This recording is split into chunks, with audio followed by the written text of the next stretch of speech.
Hello student, स्वागत है आप सभी का हमारे यूट्यूब चैनल में। तो हमने पिछली क्लास में ये जो इलेक्ट्रोकेमिस्ट्री है, पिछली क्लास में हमने पढ़ा था कि जो बैटरी है हमारी किस तरह बैटरी जो हमारे मोबाइल की बैटरी होती है किस तरह से काम करती है।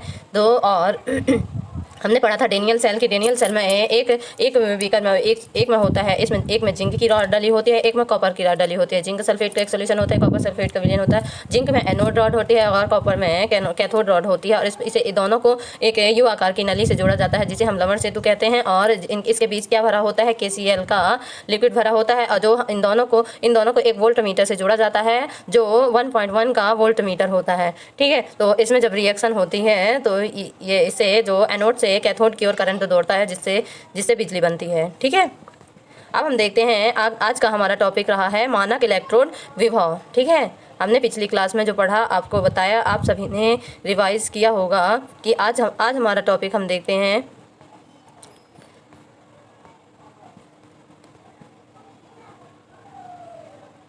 ये है। आज हम पढ़ेंगे मानक इलेक्ट्रोड विभव SHE, चूँकि एकल अर्ध सेल विभव अकेले नहीं मापा जा सकता। ठीक है, और इसके लिए मानक हाइड्रोजन इलेक्ट्रोड को संदर्भ में रेफरेंस के रूप में उपयोग किया जाता है। ठीक है, एक अर्ध सेल को अकेले ही नहीं मापा जा सकता है, इसके लिए मानक हाइड्रोजन इलेक्ट्रोड को रेफरेंस के रूप में उपयोग किया जाता है। मानक इलेक्ट्रोड विभव, इसकी अभी रिएक्शन कैसी होती है, H plus E minus 1 to H2 gas निकलती है। ठीक है, हाइड्रोजन H2 हाइड्रोजन गैस निकलती है। मानक विभव सभी तापमान पर इस विभव के 0 मतलब 0.00 वोल्ट पर माना जाता है। ठीक है, मानक विभव सभी तापमान पर 0 ही माना जाता है, 0 वोल्ट माना जाता है। और शर्तें क्या है कि इसमें प्लेटिनम ब्लैक से लेपित प्लेटिनम इलेक्ट्रोड होता है। H2 गैस का दाब 1 बार और H प्लस आयन की सांद्रता 1m में रखी जाती है। ठीक है, इसमें क्या है, प्लेटिनम ब्लैक की एक इलेक्ट्रोड होता है, हाइड्रोजन गैस होती है और इसे किस में मापा जाता है, 1 बार में मापा जाता है। और हाइड्रोजन प्लस आयन की सांद्रता होती है और इसे किस में मापा जाता है, सांद्रता को 1m में। ठीक है, 1m में इसकी सांद्रता को। अब देखिए कि सिर्फ किताबी बातें ही नहीं, इलेक्ट्रोकेमिस्ट्री हर जगह है। देखिए बैटरी जो आपके फ़ोन में, लैपटॉप में और टॉर्च में, मतलब कई सारी जगहों में जो बैटरी होती है इलेक्ट्रिक कारों EVS में चलती है। इलेक्ट्रोप्लेटिनिंग नकली वाहनों पर होने, सोने की परत चढ़ना। ठीक है, इलेक्ट्रोप्लेटिनिंग आपने देखा होगा, मतलब बहुत सारे जगहों में देखा होगा कि कोई जेवरों में मतलब परत चढ़वाते हैं, तो वो क्या कहलाती है, हमारी इलेक्ट्रोप्लेटिनिंग कहलाती है। धातु निष्कर्षण क्या है, एल्यूमिनियम जैसी धातुओं को उनके अयस्क और को निकालना, यह भी क्या है, हमारी इलेक्ट्रोकेमिस्ट्री है। ये धातु निष्कर्षण विधि, उससे एल्यूमिनियम जैसी धातुओं को अनेक अयस्कों से अलग किया जाता है। ये क्या है, ये भी हमारी इलेक्ट्रोकेमिस्ट्री ही है। ठीक है, तो आप सभी समझ गए ना, हमारे फ़ोन की बैटरी भी इलेक्ट्रोकेमिस्ट्री है, लैपटॉप की बैटरी है, इलेक्ट्रॉनिक कार EVS, मतलब जितने ही मतलब इलेक्ट्रॉनिक चीज़ें, ये सब क्या है, हमारी इलेक्ट्रोकेमिस्ट्री है। देखिए मानक हाइड्रोजन इलेक्ट्रोड विभव का स्ट्रक्चर ये है। देखिए ये सूक्ष्म विभाजित प्लेटिनम से लेपित प्लेटिनम पात्र होता है और इसे 1m में लिया जाता है। इसमें देखिए ये हाइड्रोजन प्लस, ये अभी आपको बताया ना, हाइड्रोजन प्लस आयन होता है जिसे किस में मापा जाता है, 1m में मापा जाता है।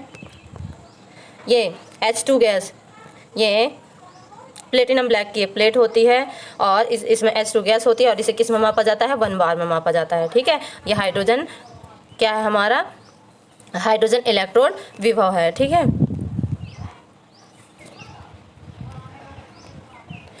हाँ, अब देखते हैं मानक हाइड्रोजन इलेक्ट्रोड मतलब SHE, इसका उपयोग संदर्भ इलेक्ट्रोड रेफरेंस इलेक्ट्रोड के रूप में किया जाता है। ठीक है, इसका उपयोग किस में किया जाता है, संदर्भ इलेक्ट्रोड रेफरेंस इलेक्ट्रोड के रूप में किया जाता है। परंपरा के अनुसार मानक इलेक्ट्रोड का विभव बताया ना, 0.00 विभव माना जाता है। प्रति क्या है इसका, प्लेटिनम PtS सॉलिड होता है, H2 क्या है, हाइड्रोजन गैस होती है। इसको 1 बार में मापा जाता है। हाइड्रोजन प्लस E इक्वल्स 1 मतलब हमने बताया ना, हाइड्रोजन प्लस जो होता है उसे 1 बार में मापा जाता है। सेल विभव के गणना सूत्र देखिए, किसी सेल का मानक विभव ई सेल दाईं ओर इलेक्ट्रोड और बाईं ओर इलेक्ट्रोड विभव का अंतर होता है। ठीक है, E not cell equal to ER minus E cell equal to ER minus EL। चूँकि SHE बाईं ओर एनोड रखने पर उसका विभव क्या होता है, 0 हो जाता है। ठीक है, तो इसका विभव जब 0 हो जाएगा तो E cell equal to ER minus 0, तो equal to E cell equal to ER ही बचेगा, है ना। देखिए तीसरा क्या है, इसका प्रमुख उदाहरण क्या है कि कॉपर ए कॉपर मतलब Cu इलेक्ट्रोड के साथ है, कहा है कॉपर Cu इलेक्ट्रोड का मानक मापन क्या होता है, Pt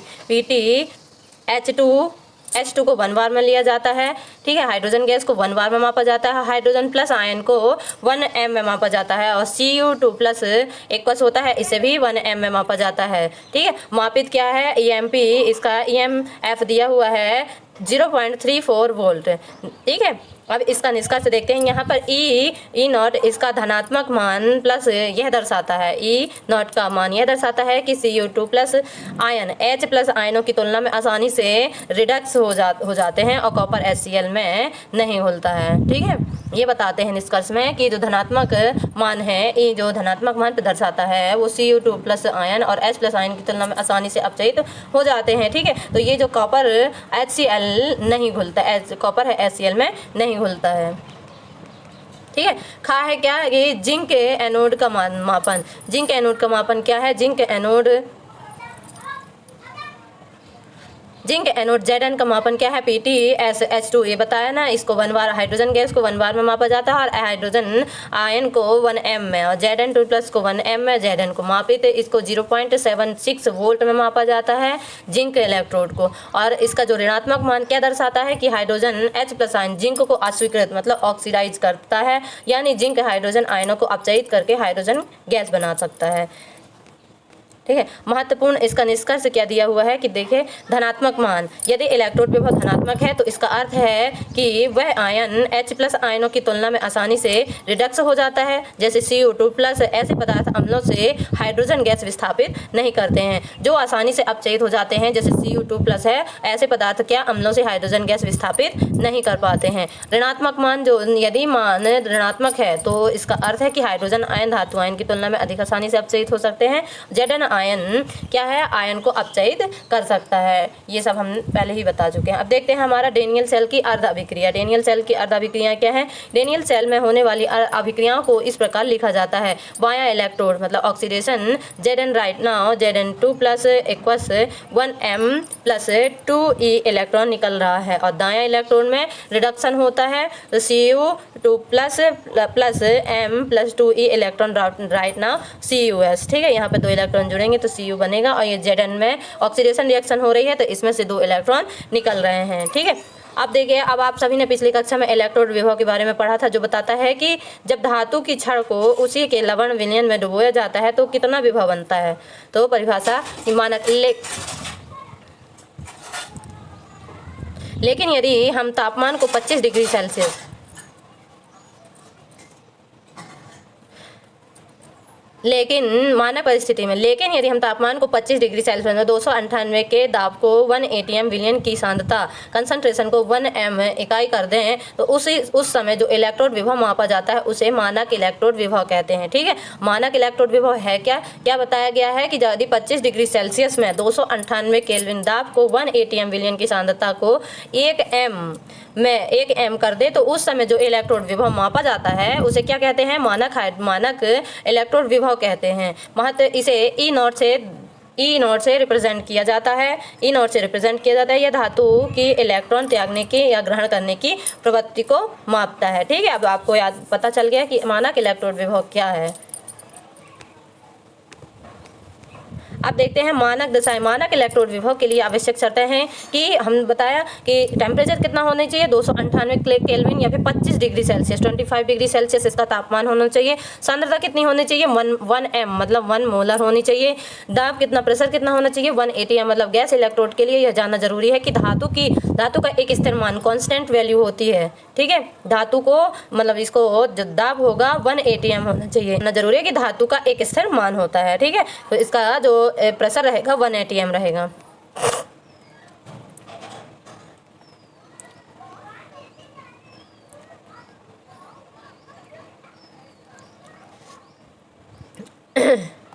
अब इसमें एक समस्या आती है कि हम क्या है, हम केवल आधे सेल मतलब हाफ सेल का सटीक विभव नहीं माप सकते हैं। हमें अगर किसी संदर्भ की आवश्यकता होती है तब हम उसका मापन कर सकते हैं, ठीक है। हम हाफ सेल का विभव नहीं माप सकते हैं। समाधान, मानक हाइड्रोजन इलेक्ट्रोड, ये इसका एक और स्ट्रक्चर दिया हुआ है, इसको देखिए, बहुत क्लियरली दिख रहा है आप सभी को। ये देखिए हाइड्रोजन आयन को 1 m में मापा गया है, 1 मोलर में, ठीक है। और ये जो H2 गैस है, हाइड्रोजन है, इसे वन बार मतलब 1 atm प्रेशर पर मापा 1 atm पर मापा जाता है, ठीक है। और ये क्या है, प्लेटिनम ब्लैक की एक छड़ होती है, सूक्ष्म विभाजित प्लेटिनम से लेपित प्लेटिनम पात्र है, ये प्लेटिनम का पात्र है। अब देखते हैं अगला कि संरचना। इसमें प्लेटिनम तार से जुड़ा प्लेटिनम ब्लैक का टुकड़ा होता है जो 1 mH आयन विलयन में डूबा होता है और 1 atm पर H2 गैस प्रवाहित होती है। मानक इलेक्ट्रोड विभव स्वेच्छा से 0 माना जाता है। बताया ना 0.00 वोल्ट होता है इसका मानक इलेक्ट्रोड विभव का मान। उपयोग, यदि हम कॉपर Cu E0 मापना है तो हमें उसे SHE के साथ जोड़कर एक सेल बनाते हैं जिसे हमें 0.34 कॉपर के लिए मिलता है, ठीक है। अगर हमको कॉपर का E0 मापन करना है तो हमें उसे SHE के साथ जोड़कर एक सेल बनाना होगा और उससे हम नापते हैं तो उसका हमको कॉपर के लिए मान E0 का मान कितना प्राप्त होता है, 0.34 कॉपर के लिए मान प्राप्त होता है E0 का, ठीक है। विद्युत रासायनिक श्रेणी इलेक्ट्रोकेमिकल सीरीज में है श्रेणी जब सभी धातुओं को उनके बढ़ते हुए मानक अपचयन विभव स्टैंडर्ड रिडक्शन पोटेंशियल के क्रम में व्यवस्थित किया जाता है तो उसे विद्युत रसायन श्रेणी कहते हैं। जब हम सभी धातुओं को उनके बढ़ते क्रम में मानक अपचयन विभव में स्टैंडर्ड रिडक्शन पोटेंशियल के क्रम में व्यवस्थित कर देते हैं तो उसे हम क्या कहते हैं, उसे विद्युत रासायनिक श्रेणी कहा जाता है, ठीक है। इसका प्रथम बिंदु क्या है कि लिथियम सबसे नीचे, सबसे प्रबल अपचायक, बहुत कम नेगेटिव, ठीक है। फ्लोरीन सबसे ऊपर, सबसे प्रबल ऑक्सीकारक, बहुत अधिक होता है E0, ठीक है। देखिए क्या बता रहा है कि लिथियम सबसे नीचे होता है और सबसे प्रबल अपचायक है, रिडक्सिंग एजेंट है और बहुत कम इसका E0 होता है, मतलब इसका विद्युत मानक इलेक्ट्रोड विभव बहुत कम होता है लिथियम का। और जो क्लोरीन है सबसे ऊपर होगा, सबसे प्रबल ऑक्सीडाइजिंग एजेंट होता है, बहुत अधिक मतलब पॉजिटिव होता है E0, ठीक है। पॉजिटिव E0 का महत्व, जिसका E0 कम वह एनोड ऑक्सीकरण बनेगा और जिसका E0 अधिक वह कैथोड अपचयन बनेगा, ठीक है।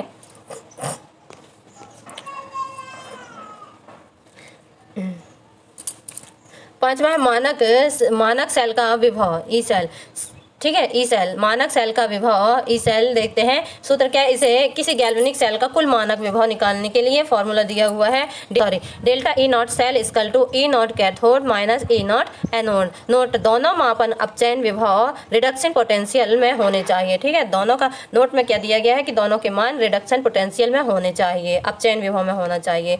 एग्जाम्पल में दिया हुआ है कि डेनियल सेल के लिए E0 cell equal to E0 Cu minus E0 Zn। जब हम E0 सेल इसका निकालेंगे तो E0 दिया हुआ E0 Cu 0.34 वोल्ट दिया गया है माइनस, और E0 Zn कितना दिया गया है, माइनस 0.76 वोल्ट दिया है। तो दोनों का प्लस जब इंटू होगा तो ये हो जाएगा, प्लस में हो जाएगा, दोनों का जो कैलकुलेशन होगा तो ये प्लस हो जाएगा और मान आ जाएगा 1.10 वोल्ट आ जाएगा। सहज अभिक्रिया क्या है, देखिए सहज अभिक्रिया कि अगर E0 सेल का मान धनात्मक मतलब पॉजिटिव है तो सेल का कार्य करेगा, ठीक है। अगर E0 सेल का मान धनात्मक है तो यह क्या करेगा, सेल का कार्य करेगा।